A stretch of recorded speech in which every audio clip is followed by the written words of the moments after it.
Si Senator Amy Marcos released a video yesterday. Doon sa video, sinasabi niya na ICC is in trouble dahil nagsalita na ang US. And at the same time, she mentioned na merong ICC dito sa Malacanang. She did not finish the meaning of the acronym ICC in Malacanang. But after watching the video, do you feel that she was referring to you? What do you want to tell to the senator? I just want to know, what do you feel?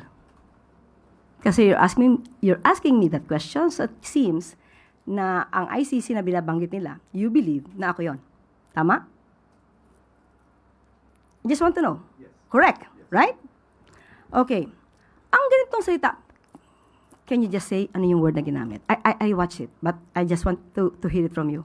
Well, based on the video, they said na I refers to Impacta, but they did not finish the Yeah. meaning of the whole Meron lang, yan, okay.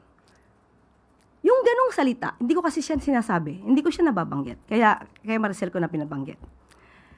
Hindi ako sanay sa mga ganong salita. Hindi ako normal na nagsasalita ng ad hominem sa kapwa ko. So, kung sila ang nakapag-describe ng ganong salita, alam nila kung ano ang ibig sabihin nito, alam nila ang description ng salitang Impacta. It takes one to know one.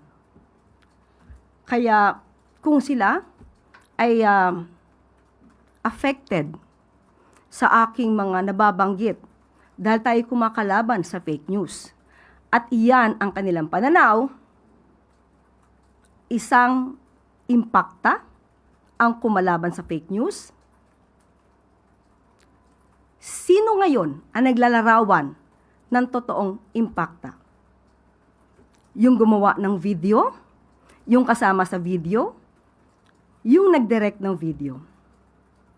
Yun ang masasabi nating totoong naglalarawan ng salitang yan. At huwag sila mag-alala.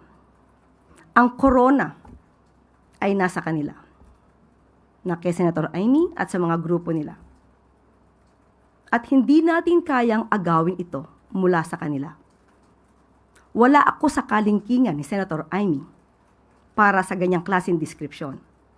Sila ay nasa maximum level.